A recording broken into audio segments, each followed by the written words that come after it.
recently I've been doing a lot with like cold exposure. I really like the benefits of using the cold tub, helps the rest of my body feel a little bit better, as well as clarity or anything else. But I think there's something to like choosing something every day that, man, it creates that that panic of get the fuck out of here. Right. That I have to decide we're fine, sit through, and get your shit together. Right. You know, even if that's a 1%, it's still some repetition to managing fear. What do you think about just, you know, exposure with some of this stuff? I know that what you're talking about are, you know, violent protections, but training for that versus MMA seem very different. Yeah. So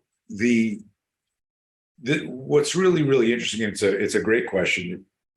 It's a deep question. And and there's huge value to that. I hate the cold. And so, you know, I've gone into cold water, the ocean with some friends of mine who ice baths. Hey, we're going to go jump in the ocean today. And I'm like, isn't it like 42 degrees? Yeah, you're going to love it. Right. You're going to love it. And I get it. I had, you know, it's just interesting. You know, I had that neck injury that affected my trigeminal nerve. And so my vagus nerve and my neck, I had an injury like 4 years ago, but I've had neck problems from martial arts since the 80s.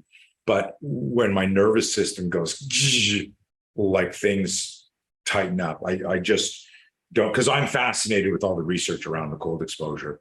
And ironically, I'm afraid to do it, but for very, very good reasons. I don't want to make, you know, I don't want to freak out my vagus nerve any more than it does. For sure. But having said that, and this is somewhat provocative, what I'm about to say. So I don't like heights, and I've jumped out of an airplane twice. Sure.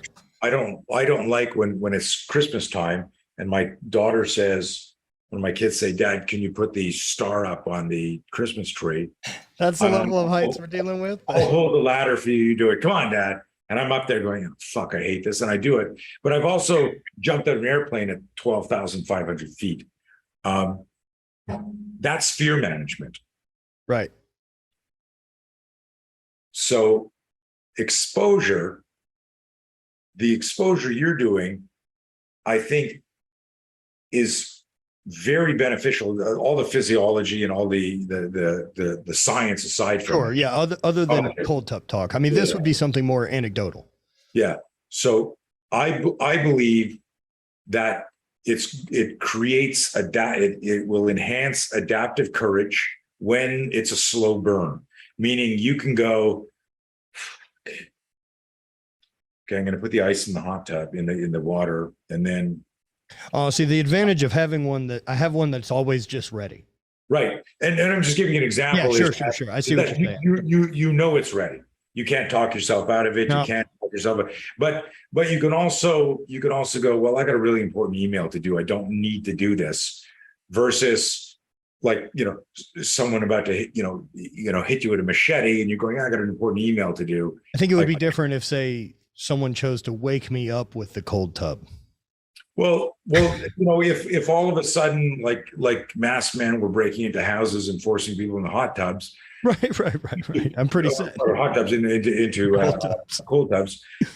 You'd be one of the survivors. That'd be all right. I'm not clear. Let me gather my thoughts. Somebody who can commit to the cold exposure or the contrast therapies and do that and go, wow. Going from the fucking sauna to the cold tub, back to the sauna to the cold tub, holy shit. And knowing you're going to do that, I believe that person is better prepared for the roller coaster of life. In other words, they're working on the emotional, psychological resiliency of controlling your state through controlling your mind. This is an interesting talk that I had with Kelly Starrett back in the day and Brian McKenzie back in the day, where Both of those are okay, guys, I suppose. Yeah. But I'm friends with those guys for a long, long time. Where I'd say like the missing link in a lot of this stuff is actually that neural circuitry of fear flow chart that I showed you 2 years ago. Right. Because the mind navigates the body. How you think affects how you feel. How you feel affects how you think. Both of them influence what you do. So you get into the cold tub and your brain starts to go, I can't do this, I can't do that, I can't do this. I mean, and I'm sure you've been around people you've myself. Them through, it's still and they're jumping at, and you go, trust me, look at me, take a deep breath, you're going to be fine. Like you just need to get them to believe a little bit. So I think it's also getting someone to understand the difference in uncomfortable and danger. Like there's no fucking danger in the cold tub. Right. Unless they think it. That's the mindset thing. You know, they believe there is. They're reacting. I've had athletes call me for like a one-on-one before they, stuff. So I had this one athlete call me and she said, so I'm a competitive athlete for 10 years. If an event's on Saturday, Wednesday night, the fear starts. I don't sleep well Wednesday, Thursday, Friday. I don't eat well. And obviously, even though I'm performing at a high level, I can only imagine if I was sleeping and eating properly, I would perform better. But this is just, I go, well, tell me more. And it's like, well, how bad's the fear? And she says to me, it's so bad sometimes. I think I'm going to die. I'm so scared. And I go, so, and you've had this for like 10 years? She goes, yes. I said, just, and I pretended I was making notes. I grabbed a pen. I said, I said, okay, I just want to know in the last 10 years, how many times have you died from the fear? And she laughs, like we're on a Zoom call, and she laughs. And I said to her, here's what I want you to do tonight, because it's going to happen tonight, right? It's Wednesday night. She goes, yeah. So you realize that you're also manifesting it by going, okay, it's Wednesday. Yeah, of course. And you just have performance anxiety because you really want to do well, right? You'd like to win because you're an athlete. Nobody enters a competition going, man, I hope I get qualified or DNF or something. Like, you want to win. And I said to her, here's what I want you to do tonight. I said, if you change your relationship with fear, you can change your mind. If you change your mind, you can change your life. It's that simple. And I said, here's what you're going to do tonight. When it starts to happen, I said, do you like any old classic movies? She's like, yeah, of course. I said, pick a couple. You have any old books that are fun to reread every now and then? She says, I can find. I said, get some books ready and get some movies ready. And when the fear starts to creep in, I want you to actually turn to it in an imaginary way and say, come here, you little fucker. I've been waiting for you. And I said, actually say that. Come here, you little fucker. I've been waiting for you. And go, guess what we're doing tonight? We're going to watch Casablanca, or we're going to watch, On the Waterfront. So some classic black and white movie, or read a book. And I said, call me tomorrow. Let me know what happened. She calls me in the morning. She goes, I don't even remember falling asleep.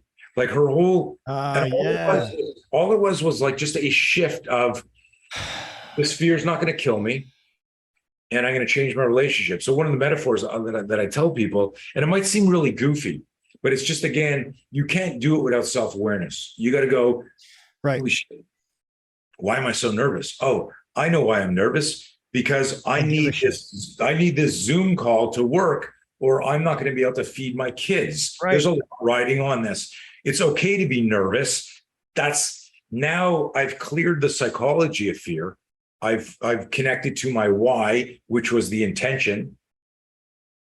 And now I've cleared the psychology of fear. And now I got to just deal with the physiology of fear.